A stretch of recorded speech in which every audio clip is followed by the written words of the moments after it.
There's a concept called the taming power of the great and the taming power of the small that I like to think about when I'm thinking about my business. And the taming power of the small reminds us that rather than focusing just on big, lofty ideas and accomplishing great feats, to look back down right at our feet. And so if you imagine it, it's like you're looking up at a mountain and you're trying to contemplate and trying to comprehend how one day you could possibly make it all the way up there. It feels so far away, so foreign, so impossible that you forget to even take a single step towards it. Because at the end of the day, if you keep taking those small steps, eventually they will lead you all the way to the top of the mountain. And so that's the taming power of the small, as it's explained in the Gene Keys. And the taming power of the great reminds us that the best way to change the world is to change that which is right in front of you. The best way to make these big changes and accomplish these big things is to change and have power with that which is right in front of you. And you can really change the whole cosmos with the right actions. The power to change and impact others in your own life is quite literally at your fingertips. The right, genuine, selfless actions can reach out into the far corners of the universe like tendrils of light, far into the corners of reality. So let me start by saying that you are your business. You cannot separate your business mindset and your life mindset. You cannot bring your consciousness into business like business consciousness was something separate from your own consciousness. You need really only to rely on the consciousness that is already within you. You need to fan the little sparks and embers of good into a full-on flame. And those flames that are burning with things like jealousy and impatience and taking more than our share just because we can need to be slowly put to rest. And before you turn off this episode, if you came here for business, I understand that saying things like selfless action when you're trying to work on growing your business can actually be a major turnoff, I understand. But the greatest irony of it all is that when we start doing the most rather than the least, when we start giving more just because we can, even without necessarily expecting something particular in return, our mind is so energized, so freed up to find a way to see opportunities and synchronicities that we will, in fact, make enough money, more than enough money, and to realize with a bit of insight that one day, when we're feeling so settled, so far away from where you may be sitting today, you might look back and romanticize these moments and realize you've been living your dream all along. That you were living your dream all along. The thing about working in something like yoga is that when we have a mission, the means and the money and the platform arrive. And in this industry, if you want to call it that, the means and the money and the platform do not often exceed the level of the mission. Because we are working with real people, and if people cannot understand your mission and they cannot clearly see its value, they are very unlikely to get on board and even less likely to support you in it or feel the call to join you in it. Generally, though, it's not even really about other people. It's hard for you yourself to feel fully clear on your mission and fully worthy of living your dreams and asking for cold, hard cash in order to do so. And why? Doubt. Often it's doubt. But not all self-doubt and imposter syndrome is a bad thing. Sometimes there are things that need to be done before we are actually ready to open the doors to our business. And whenever I get confused about my leadership and yoga business ecosystem, I like to picture it like a brick and mortar store. So do that real quick. No matter what your business is that you're working on, imagine it in the form of a brick and mortar store. Maybe you imagine that you have a tea store and you can envision this, but would you feel imposter syndrome if you just had tubs of tea laying around on the floor? You can imagine that a customer comes in and asks you, "What kind of tea is this?" And you look at it and you don't really know because it's not labeled. And so you kind of smell it and you think you know what it is. And so you invent a name or tell them what your best guess is, but you're not really sure. You're not prepared. The place is a wreck. You haven't gone through the necessary steps. You don't have a payment system. You ask them to Venmo you and wonder if you'll ever scale.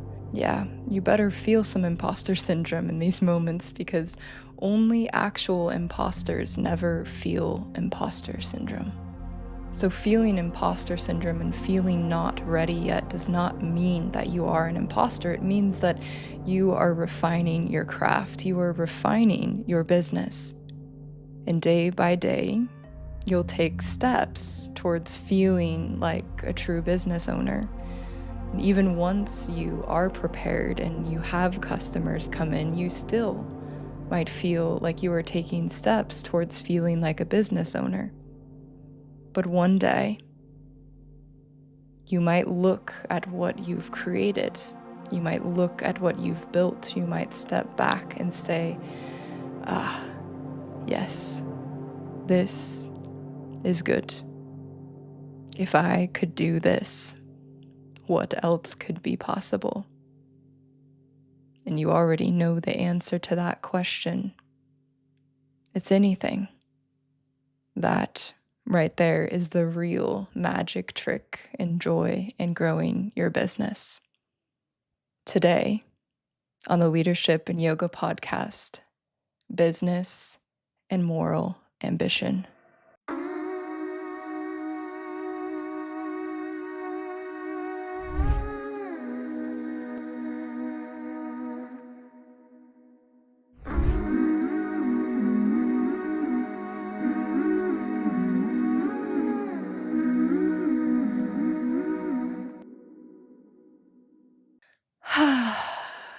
Welcome back into a bedside chat. And I'm really, really excited about this episode.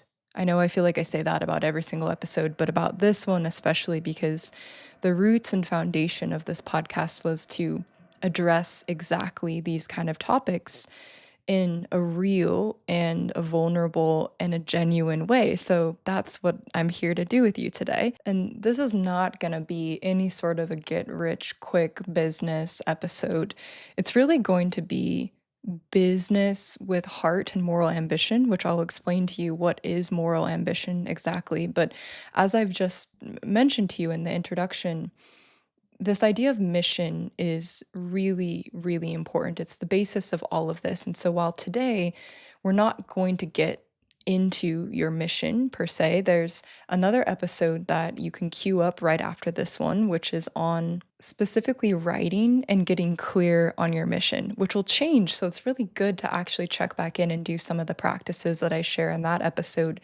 It will be linked in the show notes, of course, but it's called Putting Your Mission into Words and Clarity for Creatives. I found that when I first got into this industry and when I first decided that I wanted to go full time in the yoga world, I I found myself feeling like I was not at all understanding how any of the world actually worked. I felt like there was this kind of secret curtain behind which people were achieving this really crazy and radical success. And I could never really tell whether or not their success was actually coming from the things that they said it was, or from their business in the yoga world, or if it was coming from somewhere else. I also feel like I would point fingers a lot at people and say, "Oh, they got so lucky." He got so lucky. She got so lucky with that. But what luck is when we're speaking about business is when opportunity meets preparation.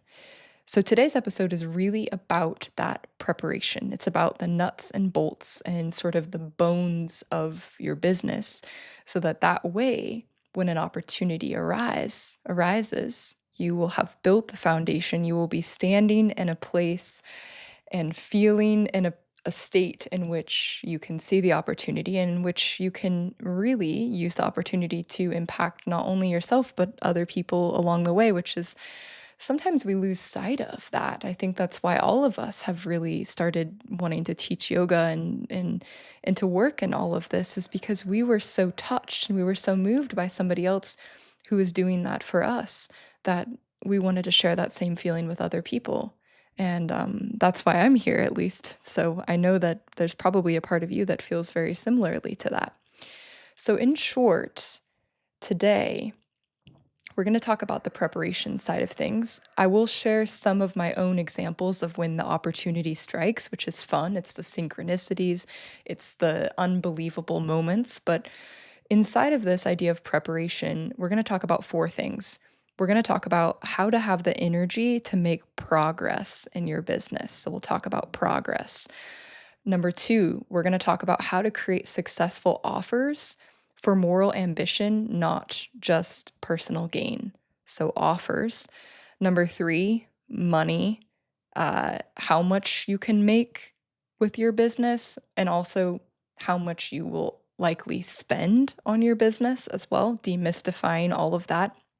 And number four, systems, also known as softwares and tools that I currently use and that I think is really, really helpful to share. And so, as part of this episode, in that portion, I'm actually going to take you on a tour of Offering Tree, which is a sponsor of this podcast. And since they are an all in one platform for yoga teachers, they pretty much cover all the bases of the things that I need and that most of us need inside of our business. And so I'm going to use them as a guide. And I'll also do a little bit of a compare and contrast so you can get an idea of what your options are. And in this overview, I've really tried to design something that is as specific and gives you the actual numbers of how much things will cost and all of that, because I know that it can feel really, really overwhelming at first. So, to recap, we're going to talk progress, offers, money, and systems. And also, to preface this conversation, it's super important to not leave the sight of a goal without taking one tangible action. And I know that sounds really kind of life coachy and maybe a little bit annoying, but it's true. When you consistently consume podcasts like the one I'm about to deliver to you and you take no action, it actually does you more harm than it does good, because you're not just gathering ideas anymore. You're actually training yourself and your body and your system and your mind to not believe that you are going to take action, to not believe that you're going to follow through on these sort of things. So as we're going here, try to take some notes, write some stuff down. And at the end, when you're writing down, maybe it'll feel a little bit even overwhelming, the number of different ideas that I'm going to dump on you right now, because it's going to be a whole inclusive list of things that have become really important to me in my business over the past 3 years. Wow. Yeah, over 3 years at this point. But take those notes, and then at the end of the episode, we're going to have a super special activity that we're going to do based on those notes. So at least mental notes, but pen to paper notes are best always, if you can devote a little bit of time to that. The other thing I'll say is, please take a moment too before you get settled. Maybe you're taking a little pause to grab some paper and pen and some tea, but also please subscribe to my podcast. Please drop me a rating.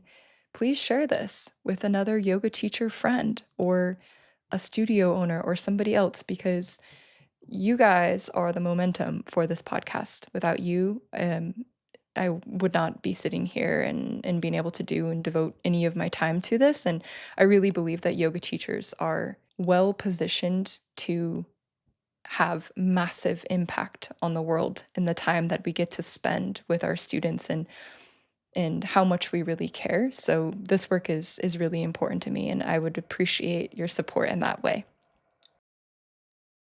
All right. Progress. Progress does not need to appear on day one. Let me say this. It is totally okay to continue working on something even if you cannot see the immediate fruits of your labor. This is that idea of the taming power of the small, and I'm with you. For me, I love to look up at a mountain and then actually get there in that same day. We have this love for instant gratification and for just making things happen, but some things require that step by step, piece by piece, doing the best that you can in any given moment. And we develop this sort of all or nothing attitude of, well, I need to devote this time to it, but oh my gosh, I ran out of time and I'm just going to do it tomorrow. Anytime that I find myself saying that I'm going to do something tomorrow again and again and again, but it's something that I know is going to drive some progress in the long run. It may not bring immediate impact back to me that I can see visibly that day, but I devote 5 to 20 minutes. And I say 5 to 20 minutes because 20 is ideal, but even 5 minutes to train myself that yes, it's going to be an inconvenience.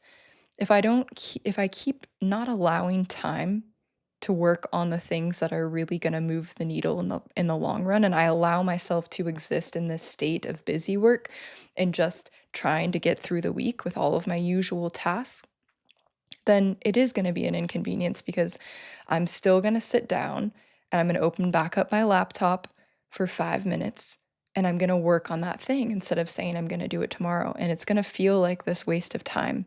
But I don't allow myself to work more than 20 minutes. And even if I'm feeling like I'm getting swept away, usually there are extreme cases in which I let the creative winds just carry me off. But I find that I go through these boom and bust cycles with being able to work on the things that really move the needle that may not actually be an absolute necessity in the moment. Because when I let myself get carried away and I work for suddenly 3 hours and I go to bed really late and then I wake up and I kind of feel like crap the next day, then I feel like I've created more of a negative connotation about my project and I don't feel like I want to return to it. So rather than do that, I give myself a little bit of taste of it. I get disciplined. I make it clear to my mind and to my body. I don't care what you say. We will devote time to this project, even if it's only 5 minutes or 20 minutes maximum. And then gradually, things that you never used to work on and things that you never used to do become an absolute part of your routine. I shared this in last week's episode, but for me, when I don't know how to do something exactly, or I don't know exactly what the result of something is going to be, for some reason my mind makes it up into this big impossible task. And it's actually like, no, you know what I need to do is that I just need to spend 1 or 2 days researching cameras because I'm going to get a new camera for the podcast. So, new video quality coming at you soon. I don't need to do all things in one day. I don't need to research the cameras. I don't need to make sure that I have all of the funds ready for the investment, go and actually purchase it, and then figure out how to set it up and then try it out and fix the lighting and all of that.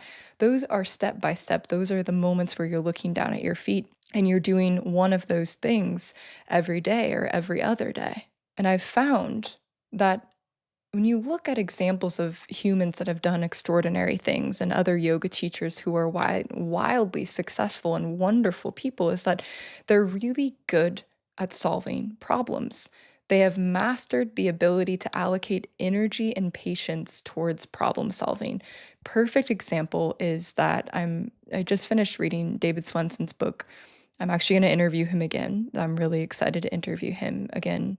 You may be familiar with his book, the Ashtanga Yoga, the Practice Manual. It's very famous, especially in the Ashtanga world. It's the very first book that ever introduced me to Ashtanga that I used to learn the primary series and memorize all of it. But his process of creating that book was not like, oh, yeah, throw something together, just figure it out, whatever size you think, no problem. He went many, many times to bookstores. He opened books, he held books, he carried around books of different sizes to think about which kind of book and thickness would be best. He realized he wanted it to be spiral bound so that it could lay open by students' mats, but he didn't want the back of the spirals to be exposed because they might catch on something and then people wouldn't be able to read what the book was when it was on the shelf. So he found a special supplier and then he flew out there to meet with the supplier and make sure that the aesthetic of it was what he wanted. Then he bought a computer. He saved and invested for a computer because he didn't even have a computer.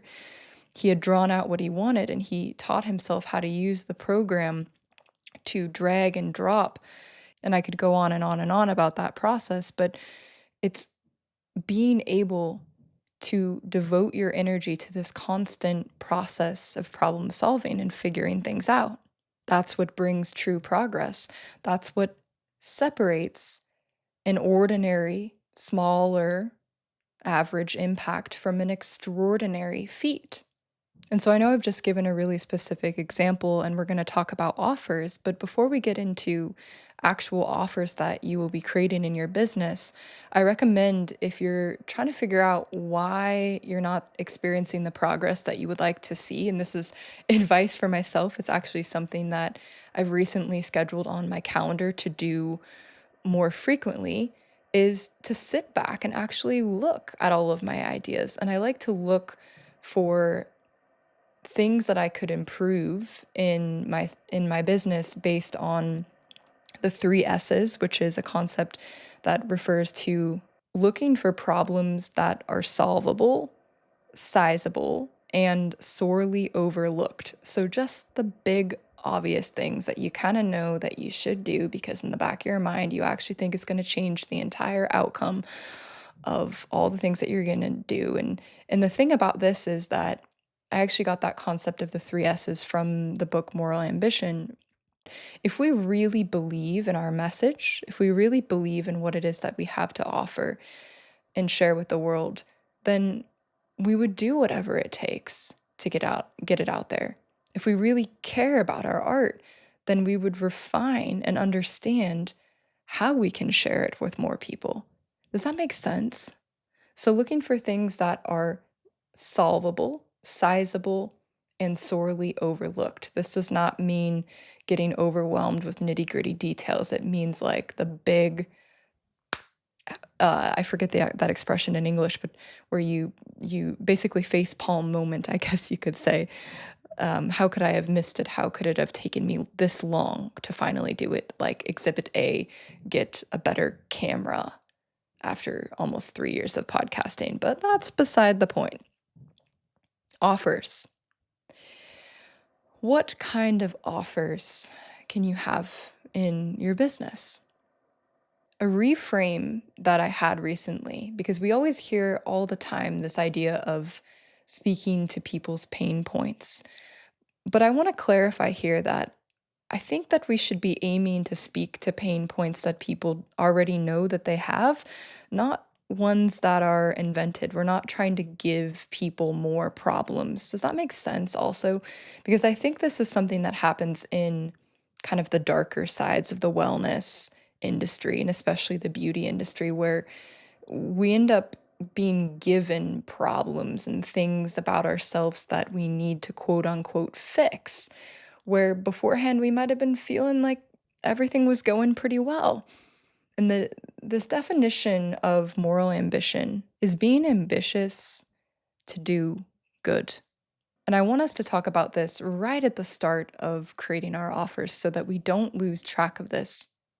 Because in the long run, I think that this is really what separates extraordinary offers and extraordinary success and extraordinary impact from failure and freak out and feeling like you're wasting your time. Because if you create an offer on the basis of moral ambition to really do good and to make a difference, you can never actually feel like you're wasting your time. You just have to refine how you are delivering that offer, which we'll talk about as well. Let's revisit the example of David Swenson's original Ashtanga yoga practice manual book. At the time that he wrote that book, there was one only other book about Ashtanga out in existence in the world, and this one was very different because it actually allowed students who didn't have a teacher near them to begin to practice a form of yoga they otherwise would never have the details about. And so he didn't write a book just to say that he had a book. You know that I've actually heard this response from people, and when I hear it, it really freaks me out when I ask, "Why did you write a book?" And the answer is some form of so that I can have expert positioning or so that I can say that I have written a book. Ugh! Like, I actually cannot stand that way of thinking at all, and I'm super, super against it, so I know this isn't all about my opinion, but I will say that there was a purpose here. This was a resource that humanity did not have at the time. It was a system of yoga that was laid out, and I know that each and every one of us has words and things inside of us that can come through and to create an offer that will speak to people in ways that nobody else can. But can we come up with something that is not just an ebook created on Canva? That is not just a lead magnet. That is not just something to get people in the door, but something that is truly useful for people who need it most. And I feel like I sound like I'm projecting a little bit or sounding a little bit jaded, but I think that I'm reacting to this common rhetoric these days of let me show you how I built this business so that I never have to work again and so that I can lay around and just do whatever I want to do. I'm not against the concept of freedom and taking back our power of becoming entrepreneurs. I think it's incredible. That is exactly the way that we're going into the future as humanity, if you haven't noticed. But I think we've mistaken the ends for the means. I think we've mistaken this idea of working on ourselves and having the time for this sort of endless individual improvement. It's working on improving ourselves. It's me, me, me, me, me. But does that really bring happiness? Does that bring lasting happiness? Once we have control back over our lives and our finances and we're experiencing that freedom, I feel like we must sincerely reevaluate the end goal because to me, what it looks like is humanity is pulling up and taking a nap 100 feet from the finish line or 100 feet from rounding a corner and seeing an absolutely spectacular view that is our true potential. And I'm all for statements like, and this is something that I've said on the podcast before too, that our purpose is a state of being. You know, it's not something that we have to necessarily do, but it's a way of being in the world. And there's this concept called divine pride, which is basically the opposite of pride. And I was introduced to this because it's in one of my gene keys. It's in the 26th gene key, which is my gene key of purpose. And truthfully, it has been a big process when I've been looking at my business and my offers and what I'm doing with all of this is how much of it is to prove a point or to gain some kind of individual stability more than anything else. Divine pride is not at all about being in the spotlight. It's about this feeling of only you and the gods will know what you've done. Some people might recognize you, and they might applaud you, and they might be really grateful for your impact, but the vast majority of the ripple effect of the people that you're touching and all that you're doing, perhaps only you and the gods will ever really understand what you've done. And that is a good kind of pride. That's a very different kind of pride. It takes a bit of work. But when we're honest with ourselves about this, that's when everything changes. And I promise that we're going to talk about money as well, but our own lasting happiness, I believe, can only be watered by the springs of altruism. I said that in one of my musical poetry podcasts, the one Lost in Life. And I really believe that. I really, really believe that. So, how can our offerings bring true value? True value to other people and also true value returned to us eventually. Um, when they bring true value, it's not an issue of worrying about pushing people to buy in or anything like that. It's more of an issue of sharing it with people, of spreading the word, of raising awareness, and demonstrating to the few people who support us at first, because there will always be those few blessed people who are there from the very, very beginning. It's demonstrating to those people what it is that we have to offer and the value that is behind it. Something that I feel really stuck with me from an interview that I did with Sri Dharma Mitra earlier this year is that he said that if one student shows up or if 100 students shows up, it does not matter. That no matter what, we will show up and we will give our best because we will believe deep down in what we are doing. And that belief is something so much more magnetic than any tactic. Number 3, let's talk about money. So, when it comes to actually how much you can earn from all of this, it's the wild, wild west. I'll just say that up front. It is going to vary dramatically. It's going to shock you on both the low end and the upper end. And for those of you who have also been working full time in the yoga world, you're probably going to be pretty familiar with these different income streams, but I'm going to share them. So, money paid per class and per studio, actually, one of the very first big pushes I had away from wanting to ever rely on studios is one of my first teaching experiences when I was going full time. The studio just flat up did not pay us for many, many months on end. And I just kept thinking that they were gonna pay. I was so deeply confused by this. And they also owed me for a really long time, according to this little chart of like the number of people that you had in class, that they would pay you X amount. And when I went to ask for that amount, they're like, oh, actually, that manual is old, so that doesn't apply anymore. And I said, oh, it's great. Okay, what's the new one? Thinking the rate is higher. Oh, actually, we don't have a new manual yet. So right now, we're not making any changes to any payment or anything.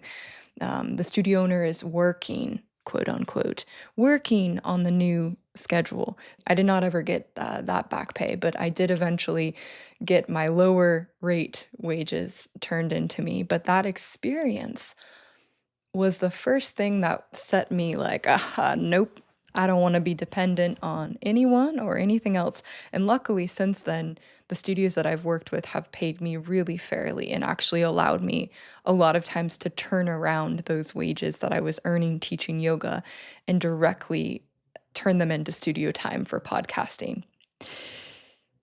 I personally have been paid anything from $25 per studio class when I was first starting to $95 per class. And for events and things like that, it goes up into the hundreds quite frequently and quite easily, especially in a corporate setting. That's not uncommon at all.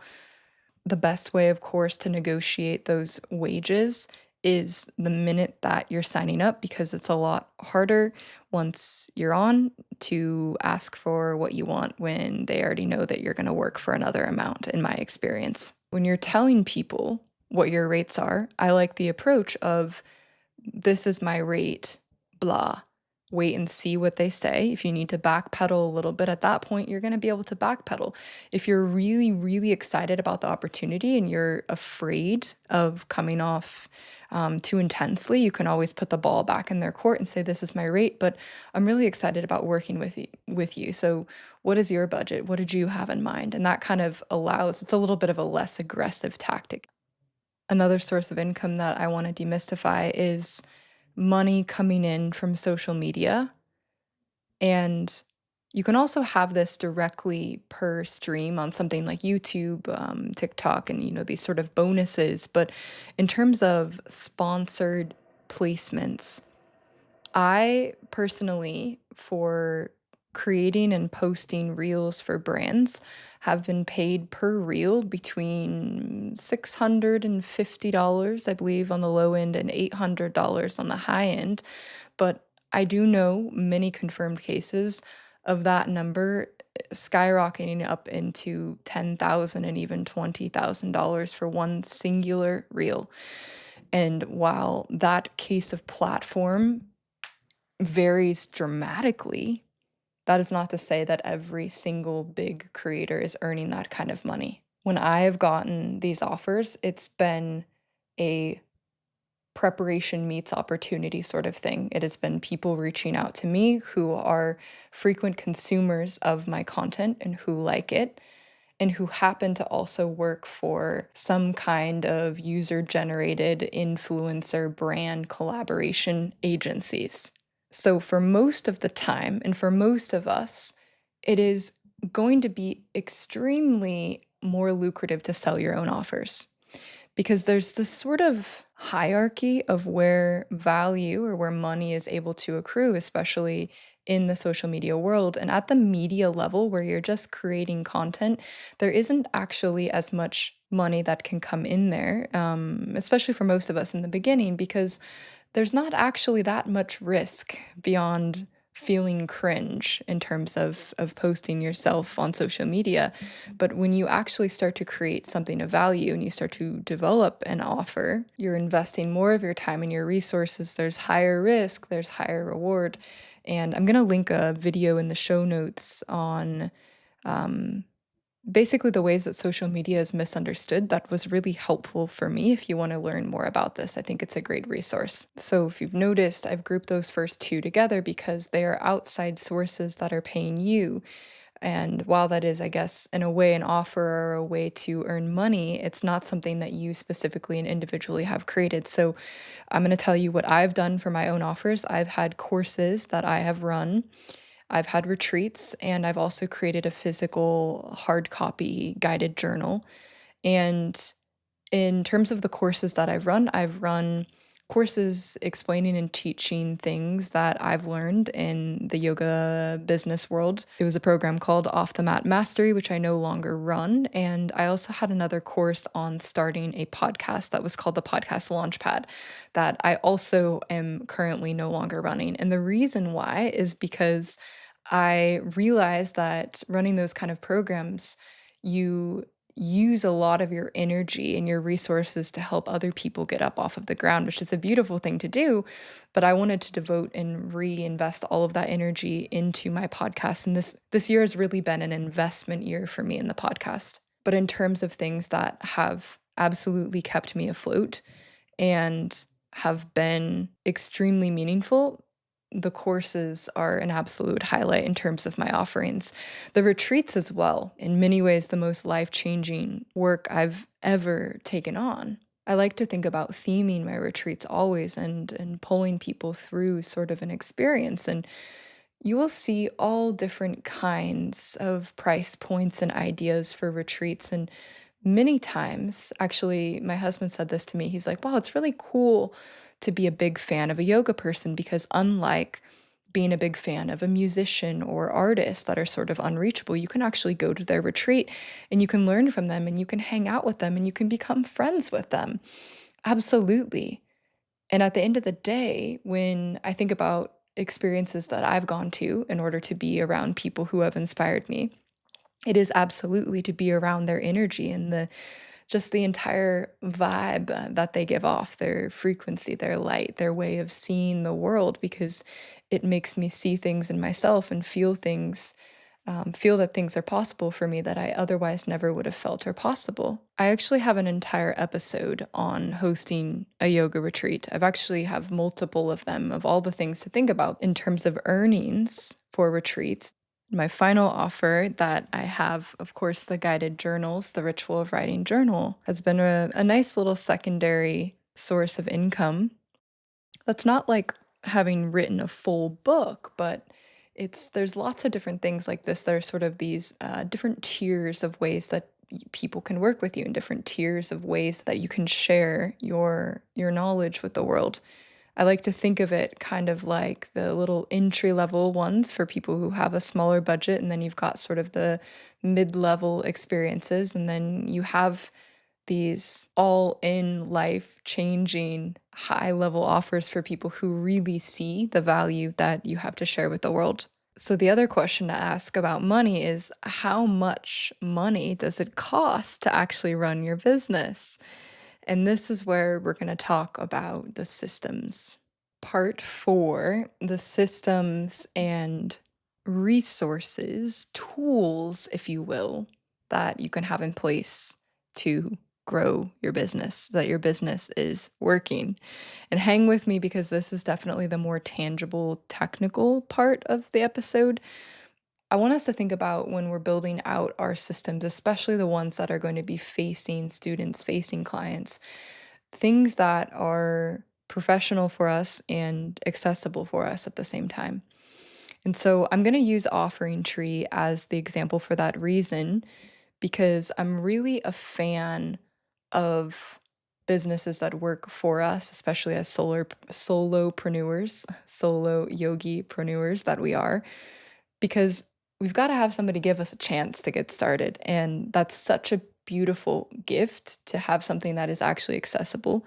Offering Tree is a great example because it has an all in one system, like I told you at the beginning of the episode, because it's actually made for us. And so, yes, while you can piece together all the different parts that I'm going to be going through, I'm going to add a few more at the end too of kind of some more random stuff that I'm actually using more on the personal side, but I still think are really, really helpful. Offering Tree is a really cohesive example of all of the different pieces that at the end of the day, is all we really need in order to have our business organized online. And so, yes, this is more than just a tour of Offering Tree, but if you've been hearing me mention Offering Tree a couple of times, I wanted to give you guys something a little bit more specific into what exactly is behind it and why I have them as a sponsor in the first place and why I love working with them.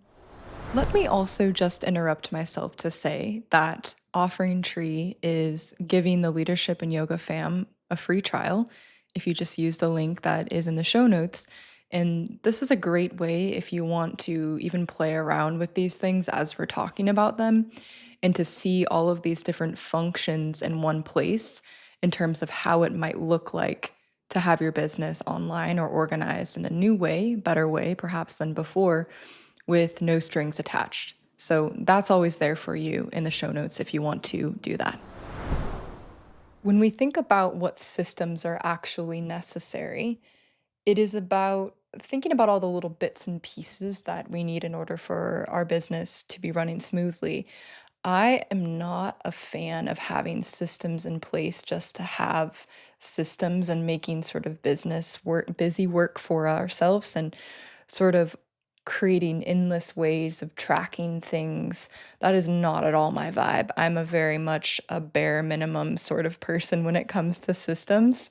And in the past, to my detriment, I actually really avoided creating any sort of systems.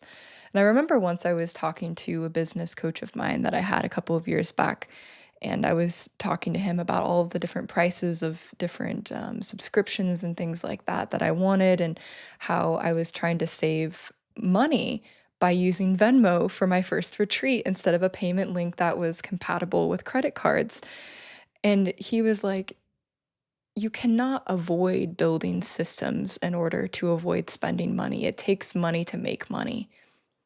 And these things are like $30. So you need to basically get your shit together, figure out how you can make a budget for that. Otherwise, you're really going to restrict your growth.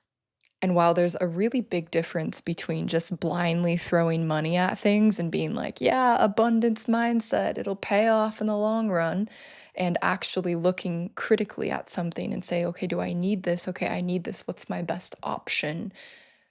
okay, well, this is what it costs. I'm gonna look at that price in the eye. I'm gonna look at how that functions within my budget, and I'm gonna feel like, ooh, maybe I feel a little bit of discomfort in my stomach. I don't know.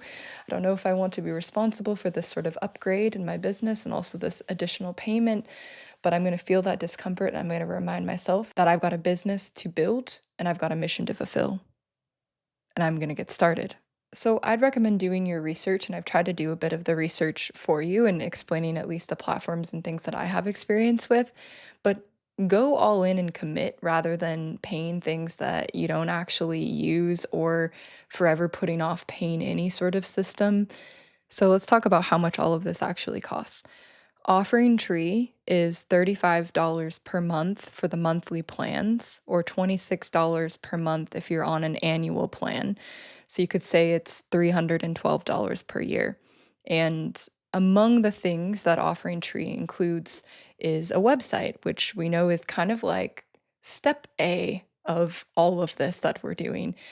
One of the very first things that I do whenever I get an inquiry about somebody wanting to be on my podcast, or I get an inquiry about a collaboration, or I am interested in somebody else and maybe inviting them onto my show, or I'm interested in them, I go to their website and I see, is it updated?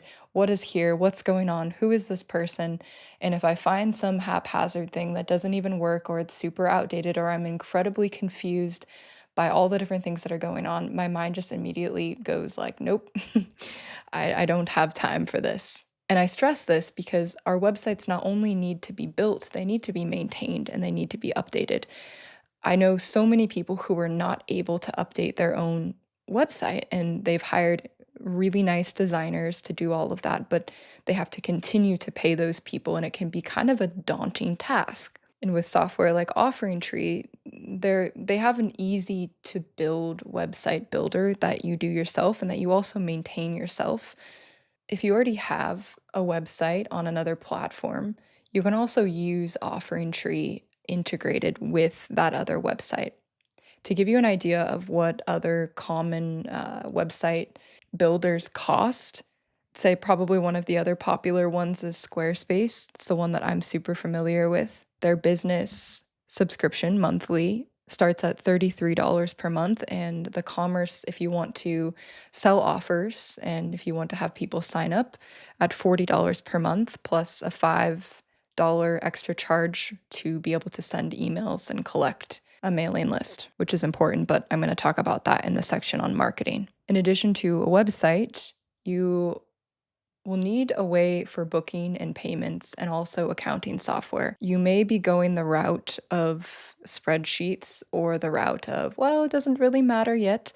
But let me tell you that I've had some overwhelming moments in which I had to use all of my yogic skills to remain a sense of calm. I'm lying. I didn't actually remain a sense of calm at all in some prior tax years, and I said, enough. I will invest in an accounting software. I cannot handle this. So Offering Tree has really simple financial reports for your business. And of course, if you have signed up for example, any of my Yoga Teacher Roundtable episodes, which is just a free offering I have. I actually don't even charge for it, but I use Offering Tree to organize it. So it's a way for people to actually sign up for what it is that you're hosting, to pay for it, and for automated reminders to go out for everyone, so you're not having to do that by hand or not doing it at all. It has Stripe integration for payments, and so this gets me to my next topic, which is the way that you're actually accepting payment from people. It's very common for most of the payment platforms to charge a fee of 2.9% plus some cents, basically on credit card payments. And accounting software varies in fee, but one of the ones I'm familiar with, Wave, is it runs you $16 per month for the basic plan in order to have the basic accounting and financial reporting. There's also PayPal, which is also 2.9% for goods and services. And yeah, so with Stripe, which Stripe is the one that's integrated into Offering Tree, you're going to have this basically 3% fee to factor into any of the money that you're bringing in. And the only way to really get around that is not a very professional way to do it. It would be to use bank transfers, and things like debit card only payments, and you could lower it to 1%. But again, these things in the long run, not sustainable. And from my experience, do not instill confidence, not a really good habit to get into. It's best to be thinking about factoring in that 3% payment on everything that you were taking in. I did that on my first retreat. I did not factor in the 3%. And when you look at that, especially when you're needing to use those funds to pay venues and things like that, when you look at that on a $20,000 amount of cash that you're taking in, it's a big oversight. So I mentioned that up front. I think it's a really good thing to keep in mind. Other booking software to kind of continue the compare and contrast. We travel for retreats, booking, or offers in general related to travel. It's $79 per month for the basic plan, and also has a payment processing fee of that same thing, 2.9%, about 3%, and an additional fee of 1%. Beyond having people have a way to sign up for the offers, the beautiful offers that you are going to create and share with the world, you might have the desire to have on demand content, or sort of a library or a subscription for people where you have courses that are pre recorded. This is a way that a lot of people expand their revenue streams, by monetizing their digital content rather than just, like I mentioned before, trying to get value to accrue at the media level, which would be something like plays on YouTube or something like that. So with a platform like offeringtree, you can create on-demand video libraries with unlimited amount of classes or whatever you want to put on there. You can think challenges, members only content.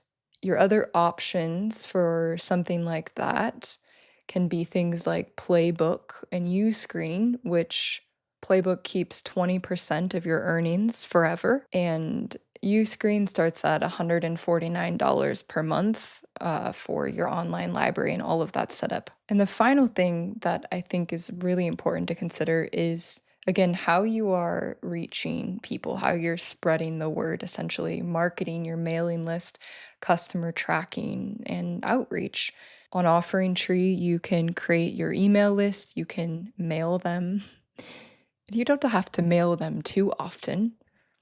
I right now am really happy with my once a month little flow that I have of a monthly newsletter, but it's good to consistently share what you're up to. And I think on average, people need to hear about something 8 times before they really remember it. And so it takes a little bit of time. That's why those touch points are so, so valuable.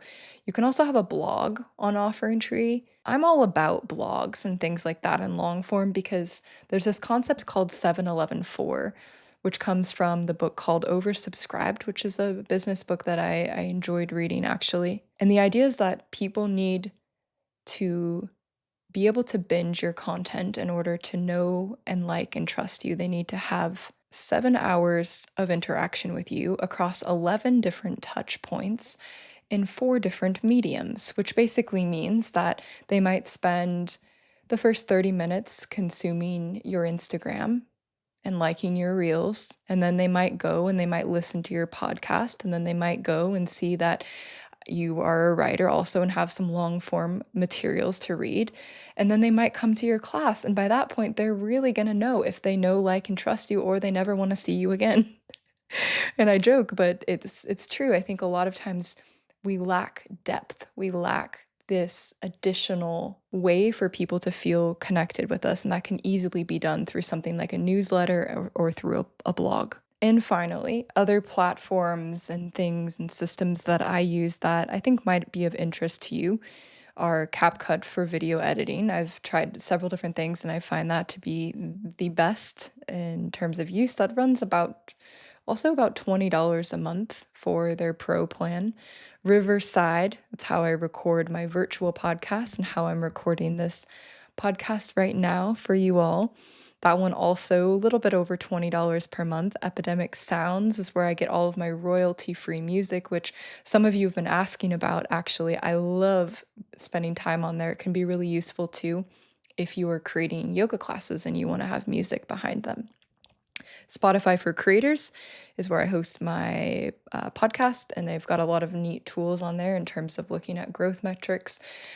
That is actually free. And Notion, I just have the free version of Notion as well, but that's where I organize my ideas. I organize all of my notes, my mission board, my dream board, if you will, and also things like one final thing I'll say in notes on students and notes on people that I've met. And that sounds kind of creepy, but you know how incredible it is. It's an extreme goal of mine to be better at remembering the valuable things that people share with us about their lives. When I started assisting one of my favorite teachers of all time, before I could even touch a single student, he had me memorize all of their names. And if I didn't know a student's name, I had to ask them in that moment. And so, of course, that's what got me started on taking notes on what I remembered about people and what their names were, because it was a lot of people to memorize in this. It's not a Mysore, it's a progressive form of a Mysore room, but a big room in which people come in and practice. But I always remember that. I always remember that part of my training with him. All right. So before we wrap this episode up, our little surprise activity, our little homework is to look at your list and at least recall what has stood out to you in terms of what we've discussed today and things that you can do to really truly move the needle on your business. And I want you to look at that list and ask yourself, with the taming power of the small in mind, what is one step that you could take today? And I mean today, not tomorrow, actually today, that you recognize could literally change your life. It could change the direction of all that you were doing. And that sounds ridiculously dramatic, but what is one step in that direction that you could actually do today, that you could say one day you might trace it all back to that one moment when people ask you, when did you change? When did you realize you were going to make this happen? And you could say, I took this one particular step.